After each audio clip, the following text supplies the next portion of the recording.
Welcome to the Brain People Podcast, a show where four mental health experts team up to bring you practical tools for overcoming mental health challenges.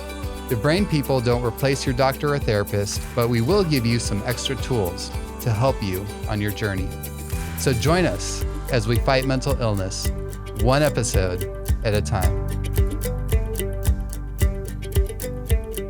Hello, everybody. I'm Amanda Anguish, and I'm a licensed marriage and family therapist. And today I have with me my co-host, Dr. Katie Elsen. I'm a clinical psychologist. And we're here today talking about something that I think is kind of gone to the back burner, although some people are paying attention to it more, and that is suicide. We hear a lot about COVID and deaths with that at this point, this last year, but we're actually hearing a lot about suicide too, these things that happen, behind the scenes when our focus is just on COVID. So we're going to talk about that today. A different epidemic. Yes, a different epidemic. Thank you. That's so true.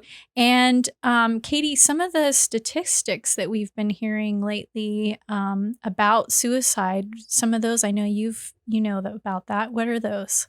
Yeah, so when we think about all the different kind of leading causes of death, we typically think about car accidents, we think about cancer, we think about all these diseases, we think about COVID. Yeah. But suicide is a leading cause of death.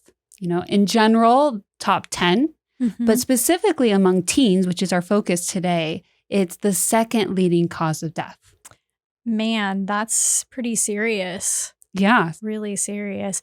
And so we've talked a little bit about this, how important this is to discuss this. And we kind of wanted to do something a little bit different today than just talk about the statistics and everything. We wanted to kind of get a parent versus teen perspective on this sort of situation and what parents might be experiencing, what the teens who might be feeling suicidal are experiencing. And so we're going to kind of do a little back and forth on that. So why do you think these rates are so high? We're hearing a lot about it, or maybe not as much right now, but pre-COVID, we were hearing more about it, but it doesn't seem to be dropping the rates. So why do you think that this is happening right now? I mean, from a teen's perspective, I think isolation is a key component. And I don't just mean physical isolation, although that's also a component during the pandemic, but isolation in the sense of having false sense of connection, right? Social media, and I'm not just saying social media for the general things we talk about, but it's just this emptiness that a lot of teens are feeling. And so if you don't feel connected, right, you don't have that sense of purpose through connection. And that can often lead to considering suicide. Yeah, some of my clients that, the teen clients that I work with, I know a lot of them are really frustrated with COVID because even though they were tending to spend a lot of time in their rooms, on media and stuff like that, they're feeling now, I guess it's one thing when you're a teen, when you're forced to be alone versus when you choose to do it.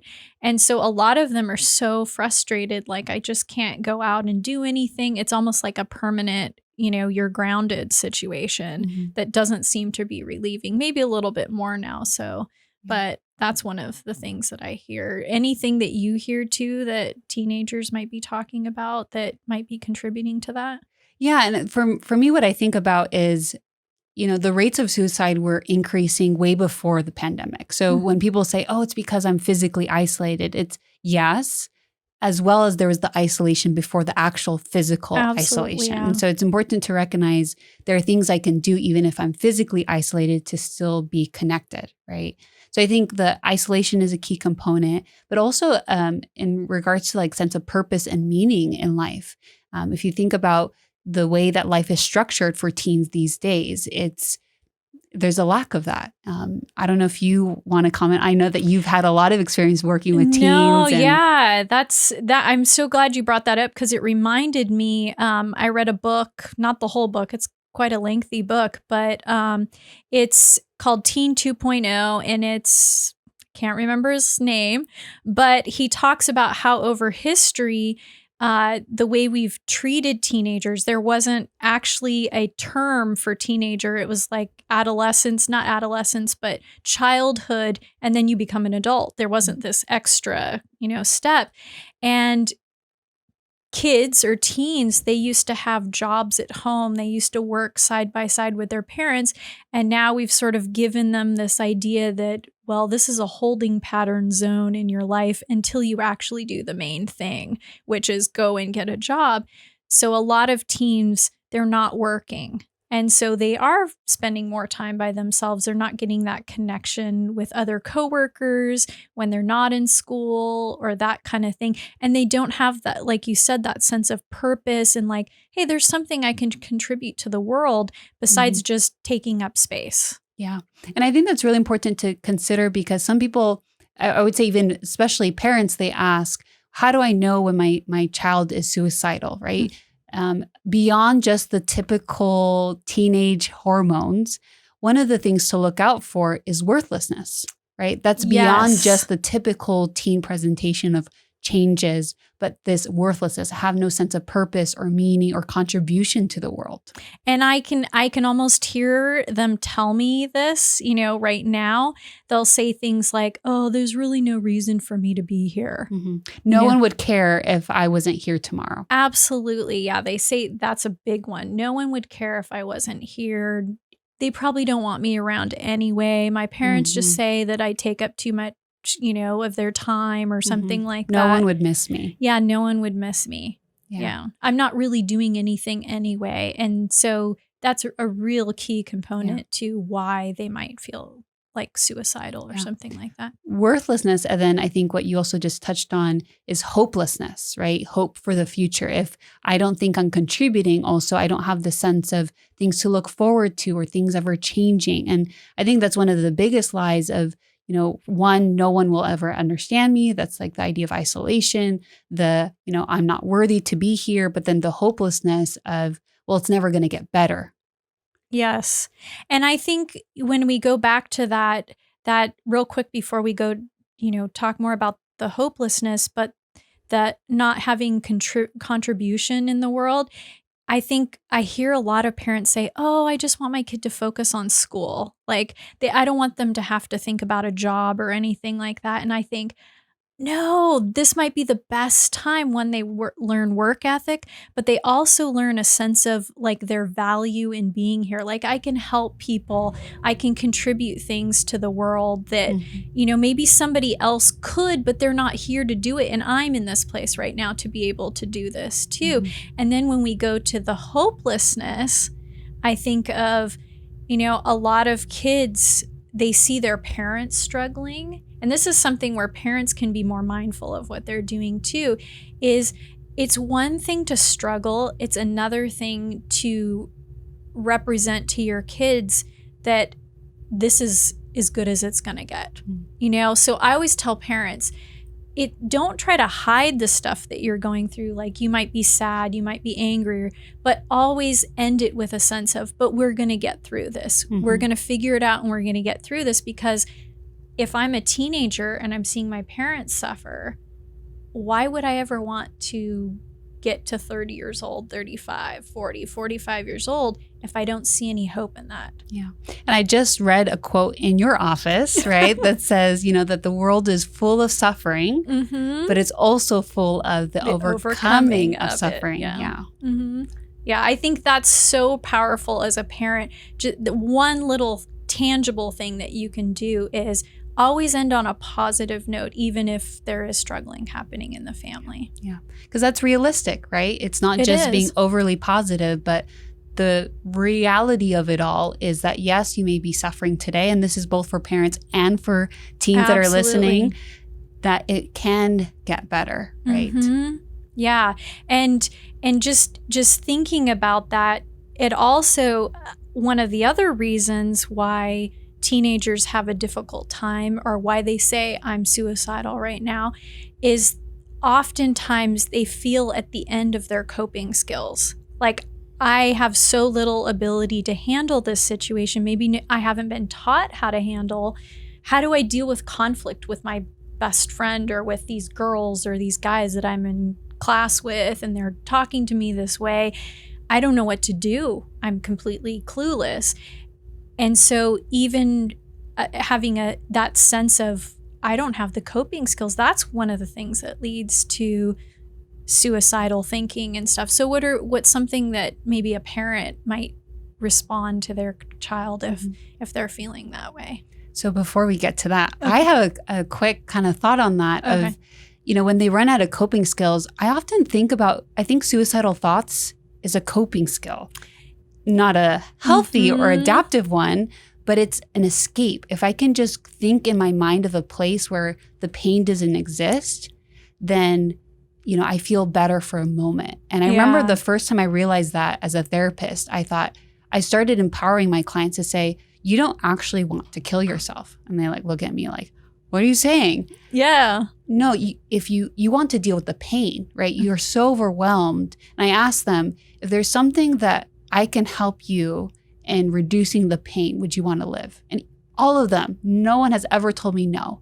And so going back to the question of parents, what can you do, is don't freak out about the thought itself. Yes. Right? Recognize the underlying hurt of the thought and saying, well, how can we address the hurt and the pain?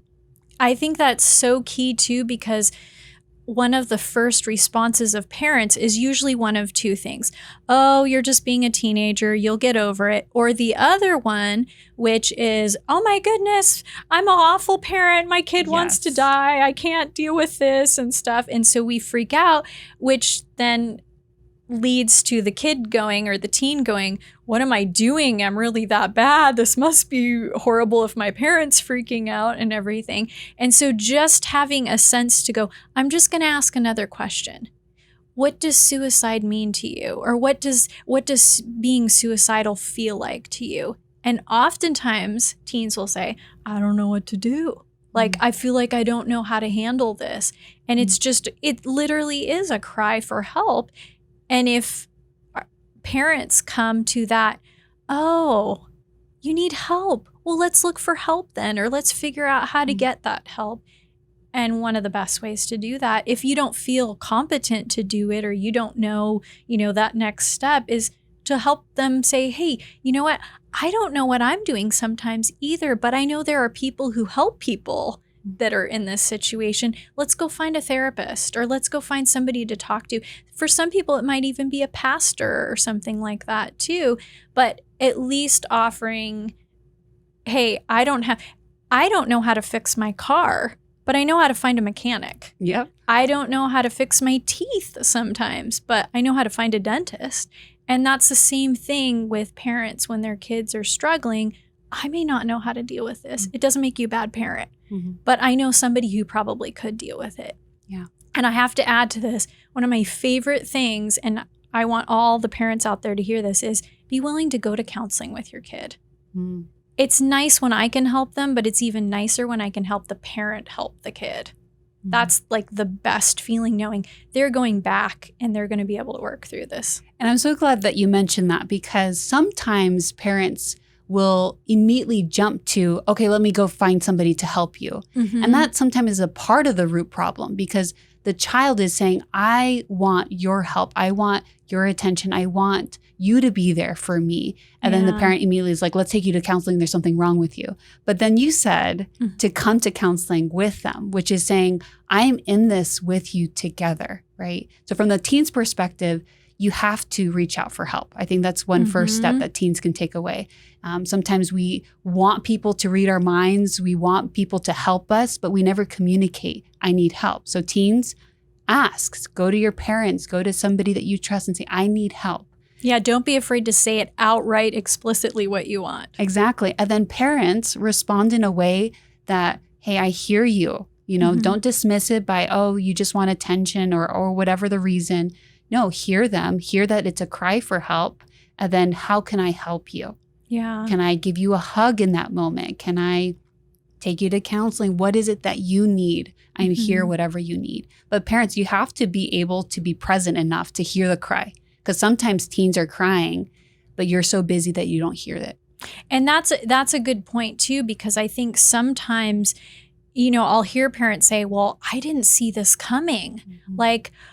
am I a bad parent? What did I do wrong?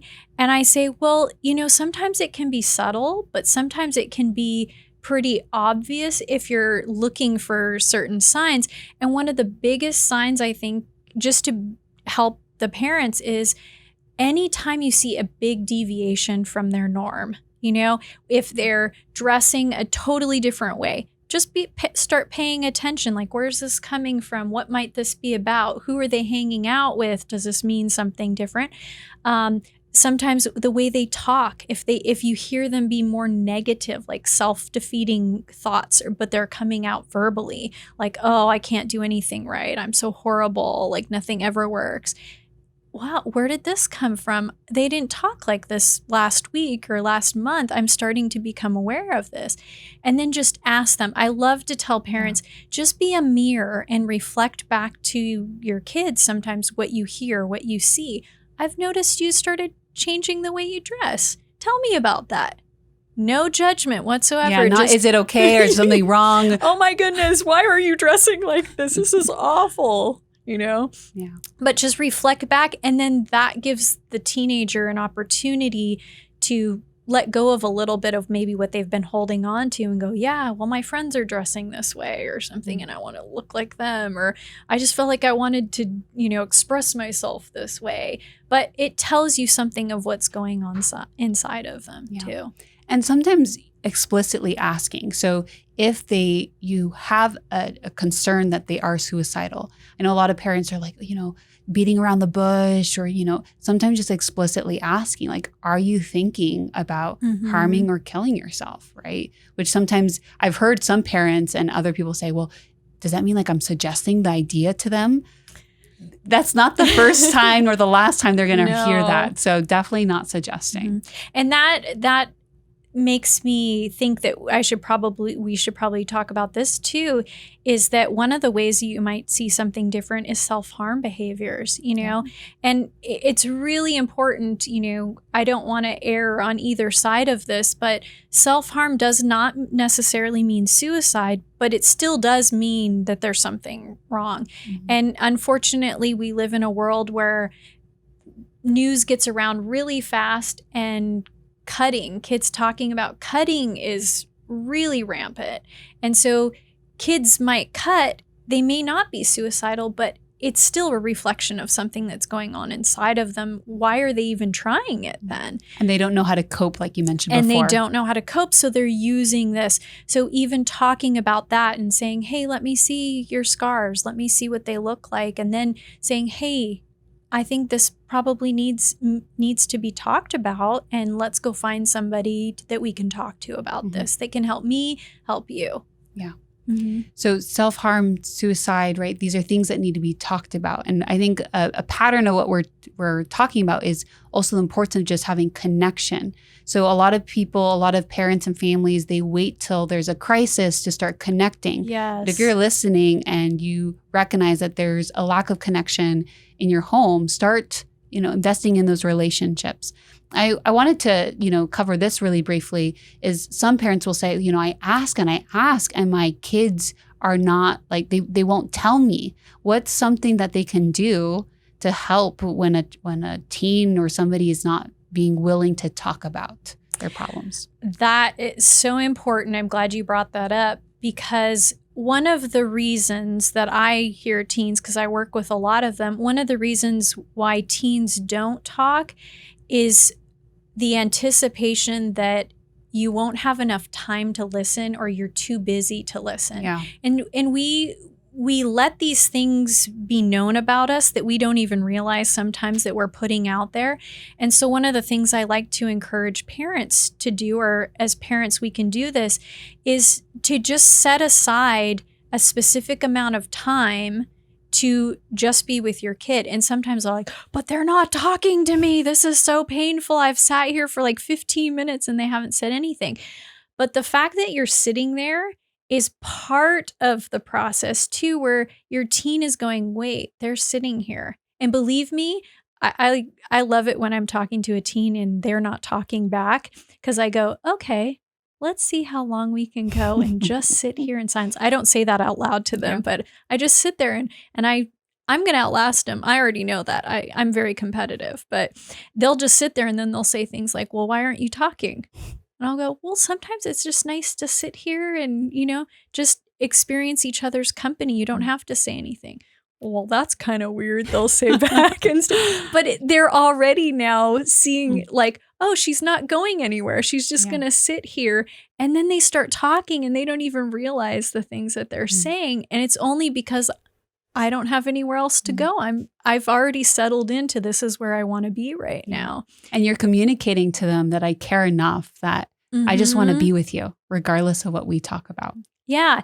And the other thing that, parents can do, say the conversation isn't dead, and there is some, I think we don't often realize, and this is something that even couples can take into consideration, is sometimes we get used to just giving directives like, honey, can you pick up the kids on your way home? Can you go do this? Can you check the car for this? And to the kids, oh, you need to clean up your room. Did you get your homework done? Go set the table, that sort of thing. We forget that why did we have kids in the first place? We take pleasure in having little mini-me's running around and watching them, experience life and the little minds that get formed there too. And so if you have the opportunity, I like to say, make a rule for yourself. I can't say anything. I have to ask a question. So like if, for instance, I was to say, Katie, if you could only eat one thing for the rest of your life, what would that be? What would it be, Katie? Oh my, I don't know. The first thought that came to mind was pizza. Okay, that's a big one. Yeah. But then I could say, oh, well, don't you like tacos? Yet last week you ate tacos, a ton of tacos, and you said you could eat this forever. Well, instead, I would say, oh, what do you like about pizza that makes you want to have pizza? Now, you might get to the fact, hey, now that I think about it, it's really tacos that I want to eat the rest of my life. But I let you get there. I didn't tell you how to get there. Yeah. And then one other thing I tell parents is sometimes when it's a little awkward, you can plan a conversation in which, perhaps you're walking, you're doing a hike together, you don't have to look face to face, you're taking a drive. And that sometimes helps kind of break the tension than sitting right in front of each other and saying, okay, you need to talk. So just tips that can help having those conversations that may not always be easy, but essentially what we're saying, it's really important just to communicate, I'm here for you. And I think you've probably experienced this even as a therapist. Some of the best conversations we have with our clients are if we're on a walk with them or something, and we have a nice little area here we can walk, or those moments even before you start your official session where you're talking about some things. And so that's really key, that it doesn't have to be this formal time. It could just be doing an activity, but the activity is secondary to the just being connected part. Yeah. So maybe we should summarize some of the key things that we've mentioned. I know from the team perspective, it's just asking for help, right? And reaching out and communicating that you do need help. And to have suicidal thoughts, it's not a shaming thing. Their thoughts, right? And their thoughts to express, I'm overwhelmed, I'm in pain, I'm hurt. And it's an escape. And so one thing we didn't fully address is to find other coping skills, right? And that could be, things that we've already talked about on this podcast or other things we'll talk about in the future. Choose life, go back to that one. Exactly. But also then seeking professional help, either going first to the parent, then the parent connecting you, or also finding that avenue, because, it can be normal to have those thoughts, but to get help for those thoughts. Yeah, I think everybody has had some kind of thought like that in the span of their lifetime. And then for parents too, on the other hand, to summarize that, is be willing to listen, and first, maybe even before that, be willing to pay attention to what might be the signs, because you can look up on the internet all different things to look for and stuff. But when you really know your child, when you know your teenager, you can start to see when there are deviations from their normal, way of doing things. And when you start to see those, don't be afraid to sit down and say, hey, I just want to check in with you. And I've noticed some things have changed and stuff. How are you feeling? How are you doing?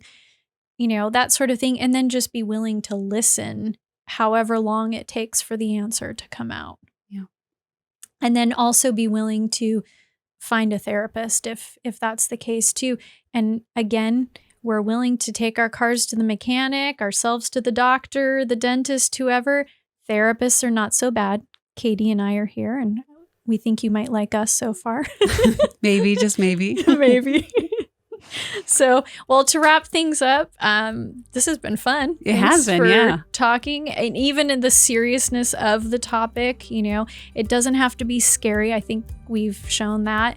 And it can actually be the step to something really powerful in your relationship with your teen and teen with the parent and stuff. And sometimes we get scared that difficult things come up, but when you overcome them, that's when you're like, oh, hallelujah, it worked. And we're closer because we did it together.